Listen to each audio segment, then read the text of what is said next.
Hey, how's it going, YouTube? How y'all doing today? Yesterday I was taking just a good look at these animals because my plan right now is to get them to about 700 pounds, about 7 weight here by the middle of July, and then take them to market. That was my original plan. But man, I need to go get some fly powder for this guy. Look at this guy right here, covered in flies. I'm gonna go get him some fly powder here in a minute. But my original plan was to take these animals, get these animals to a 7 weight, and then take them to market by the middle of July. And so I went around and I took a head count on these animals. Let me get these flies off them. I got my coffee in my hand today. Got these flies on. I went around and I took a head count on these animals yesterday. So this right here, this animal right here, this guy right here, the red one, that's Buddy Buddy. And I took his, I measured him 15 days ago. So 15 days ago, I measured him. It was like something, it's 15 days ago from today. And so when I measured him 15 days ago, he weighed 540. And so it's been 15 days. And these animals are putting on about 2.75 pounds a day from what I've been seeing, about 2.75. And so maybe a little bit more, maybe 3. And so Buddy Buddy right there, that big red fella right there, he's about 575, 580 pounds right now, is what I would just, that's my that's the measurement that I got from weighing him with a measuring tape. And so Buddy Buddy right there, he's about he's about 575, 580. That guy right there. And so I just went around this herd and I took a head count on animals that are about his weight. Because here's the thing, if he's 575, 580 right now, and my plan is to get these animals to a 7 weight in 2.5 or in about 2 months and a week. That means Buddy Buddy right there, he may be about 600 right now, but in by the middle of July, he'll be about 750 pounds is what I would anticipate. If he puts on about 80 pounds a month, that's 160 pounds. And then he got another week, he's gonna put on maybe about 180 pounds. And if he puts on 180 pounds, so 580 plus 180, that's about 760. He's gonna be about 760 pounds, 750 pounds. And so any animal that was his size, I just marked them down. His size or bigger. And right now I got 15 animals that are his size or bigger, and I got 25 animals going to market. And the rest of my animals are about this size right here. You see this guy right here and this guy right, or this heifer right here, they about that size. So they're gonna be about this size right here. So the rest of my animals are about this size right here. And then I got 2 small ones. I got this little Jersey guy right here, this little Jersey cross. And then I got a little bottle calf that's a little bit bigger than him. But the rest of them are about this size right here. This size right here.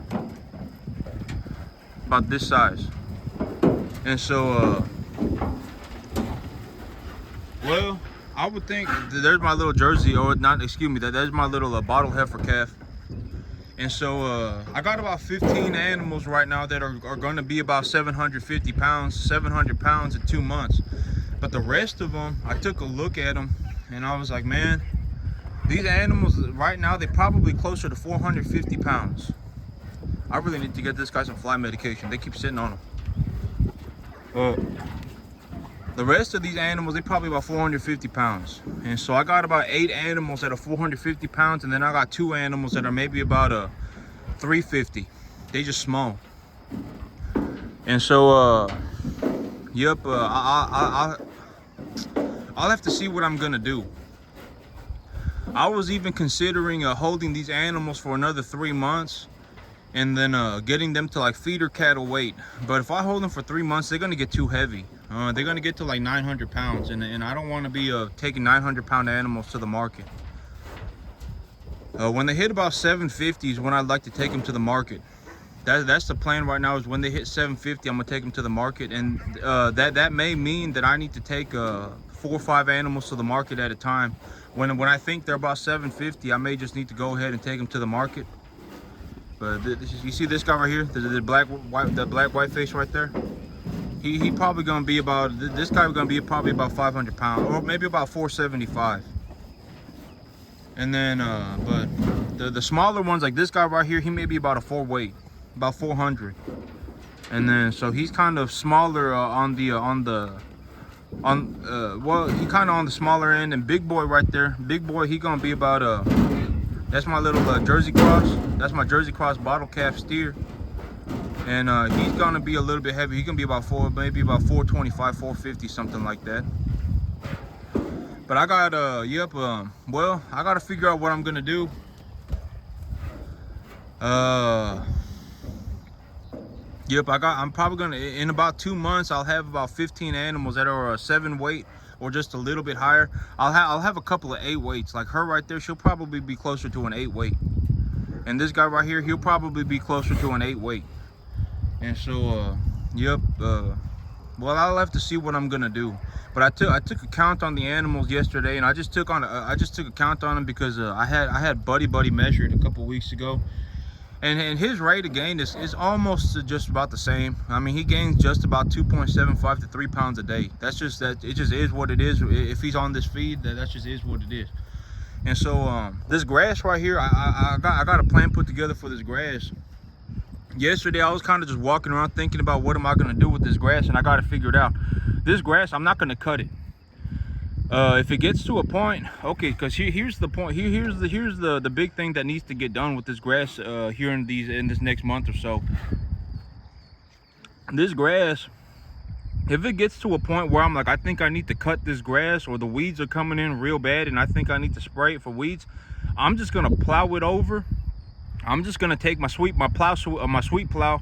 I'm gonna get the sweet plow measured today, and I'm gonna get the plow heads ordered today. I had some plow heads that were just sitting on an old plow that I pulled off of it, and then I just stuck them on there to see if they would work. If they're not gonna work, I need to order some new plow heads, and I'm gonna order them today, and I'm gonna get those stuck on the sweet plow. And this grass, if it looks like it needs to get cut, which it will here in just a little bit, in a couple weeks, I'm gonna start plowing sections of this field at a time. So I'm gonna plow a section of it, and then the section that I plow over, I'm gonna drill it. And the reason that I'm gonna do that is because here in a couple months, either this grass is gonna go to seed and then it's gonna die naturally on its own, or it's gonna get too hot for this grass, and then the grass is gonna die. And when it gets too hot, the ground, it'll be too dry for me to germinate seed on this field. And so I need to get my pearl millet germinated before it gets too dry, and the pearl millet will survive the heat. And so I need to get this grass, I need to get pearl millet drilled into this field before it gets too dry for me to germinate seed. And so I'm gonna need to get that done here, and I'm gonna get that done when this grass it's about time for this grass to get plowed under. This grass it's gonna start, the quality of the grass is gonna drop, and then when the summer hits and it gets real hot outside, this grass is gonna die anyway. So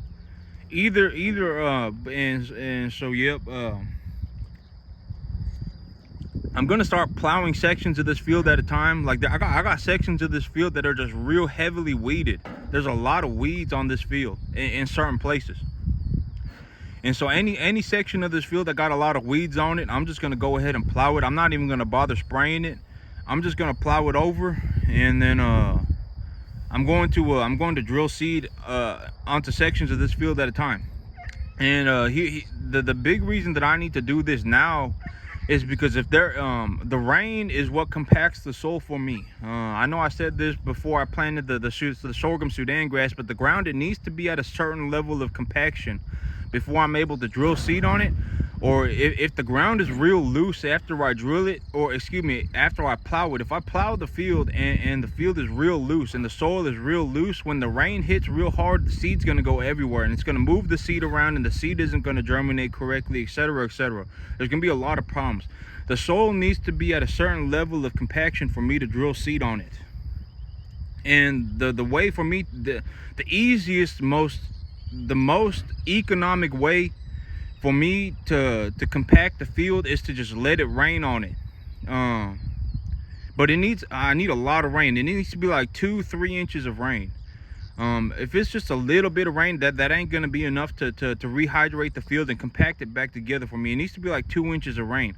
And the chances of me getting 2 inches of rain in July, or even in July, is very, very minimal.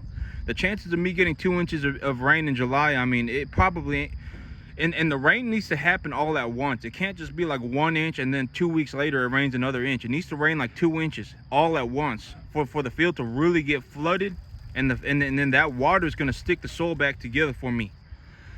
And so for me, I ain't gonna get a rain event like that, or I'm not gonna count on getting a rain event like that in July or August.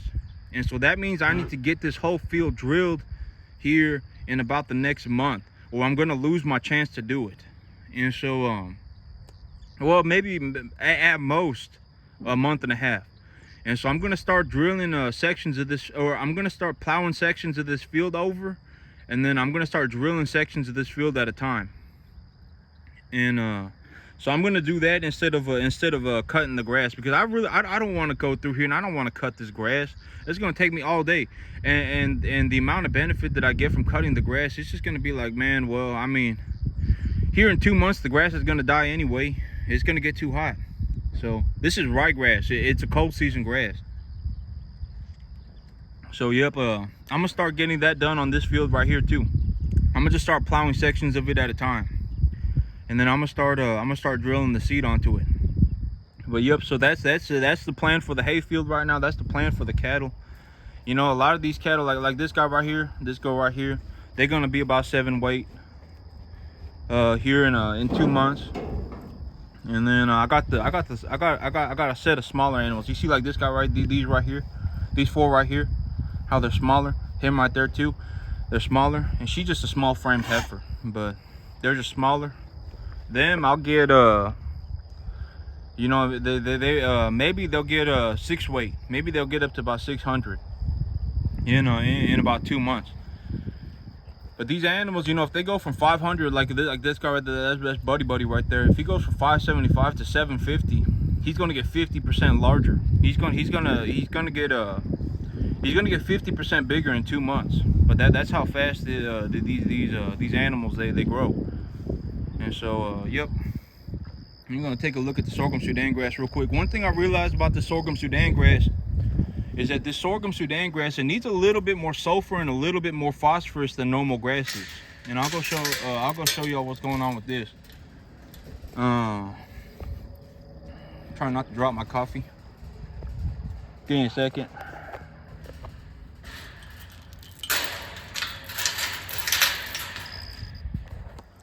But this sorghum Sudan grass, from what I've seen, it needs a little bit more phosphorus and a little bit more sulfur than most grasses would. And well, here it is right now. And so I mean, it's still growing in pretty good. You know, this sorghum Sudan grass probably germinated about a week ago, and I would say it's close to a foot tall, maybe about somewhere between 8 inches to a foot tall. And so I mean, it's growing in real good. But every once in a while there's okay, so when I look at these plants, right, and see there's a little bunch of ryegrass in there, and look at the color difference on the ryegrass in the sorghum Sudan grass. You see how much darker that ryegrass is? That ryegrass maybe has a little bit of a phosphorus deficiency on it, but it ain't as severe as this sorghum Sudan grass. And I think that the wet weather is making the phosphorus deficiency a little bit worse. And I think that this is I think that this is a sulfur deficiency, because I know that I have sulfur deficiencies on this soil pretty often. And so that's why I put the 1717 on there, because the 1717 also has 7% sulfur on it. But I think that well, I've been taking a look at how this grass is growing. Look at how that sorghum Sudan grass is bunched up right there. It got flooded right there, and it just all bunched up right there. But this sorghum Sudan grass, if I'm gonna plant it this thick, I also need to probably put more fertilizer on it. That's one thing that I've seen on this grass. Cause this sorghum Sudan grass, well, I mean, there are sections of it that just don't look that good, you know. It's just definitely growing slower. There's something wrong with it. And then there are sections that are doing a lot better. And this sorghum Sudan grass, I think that this is a phosphorus and sulfur issue. And you see okay, so what I mean by a sulfur issue is, you know, I pointed this out earlier or a couple of days ago, but you see how that discoloration right there, and it's uniform across all the plants. That discoloration, I believe that discoloration, and it's uniform across all the plants. Look at that discoloration right there on that portion of the plant. It's across all of the plants, and I think that is I think that is a sulfur issue, potentially a phosphorus issue. Like if I were gonna go through this, and it's been real wet too, and so the weather's been real wet, and it's been pretty cool. And if we got maybe some heavy sunlight, maybe this grass would darken up a little bit. But this grass, it well, if I'm gonna plant it this thick, I need to put more fertilizer on it. I need to put the fertilizer a little bit heavier on it, because there's a lot of plant material on this field, and so it needs a lot of fertilizer to grow properly. And I was hoping that I could find a couple of broadleaf weeds. Yesterday I went through and I pulled a few of them, and well, it's easier. Well, the thing about the broadleaf weeds is that the broadleaf weeds were growing in just fine. They weren't showing any signs of deficiencies, and so I was gonna yep, okay, so me personally, it's easier for me to see a nutrient deficiency in a plant when it's on a broadleaf plant, because the broadleaf plant is usually larger, and it's like if I was gonna go through a field, well, I mean, you know, this field, it's easy to see that something is wrong with this field, because this is also a very large grass. This is a very large grass, and so it's easy to see it's easy to observe the plant material closely. Like if I was gonna observe this piece of grass, right? Like this grass right here, it'd be difficult. You know, it'd be like, man, I gotta like go in there and see what's going on with, like, you know what I'm saying? But it's just like a big piece of grass. And so it's easy for me to see what's going on with this grass. And you see how on everything it looks like that? It's losing its color in that same exact spot on all of these plants. That is I think that's a sulfur deficiency, potentially a phosphorus deficiency. And if I were gonna go through this field, well, I would put a little bit more 1717 on it. That'd be my that's what I think I need to get done.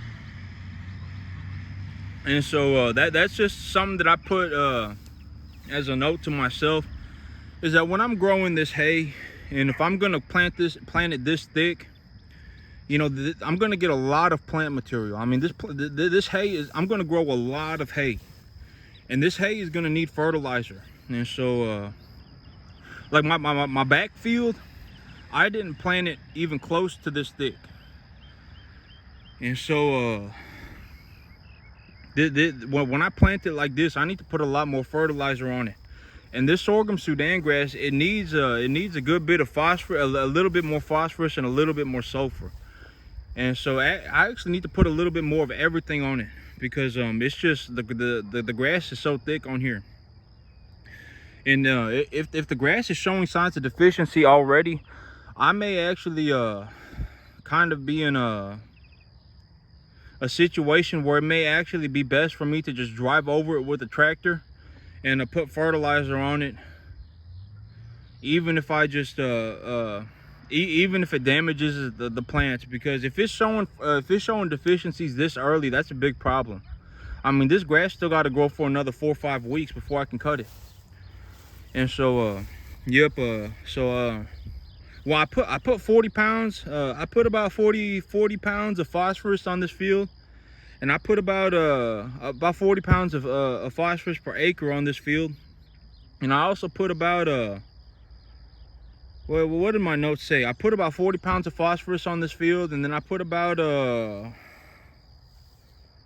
20 pounds of sulfur on this field per acre. And then I put about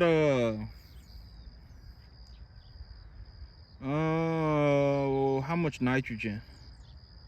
I put about 40 pounds of phosphorus, 40 pounds of potassium, 20 pounds, about 15 to 20 pounds of sulfur, and then I put something like 100 to 125 pounds of nitrogen per acre on this field. And I needed to put more. This grass, it needs more fertilizer, but I didn't know, and so I guess it's just kind of a well, it's a learning experience. And so yep, when I plant this field, I need to put that fertilizer on there real thick. And so, but I mean, it's okay. Well, I mean, is it optimal? I'm gonna have to figure out what I'm gonna do. Oh, there's a little weed in there right there, but you see that plant right there? That's the kind of, when I go through a field and I look for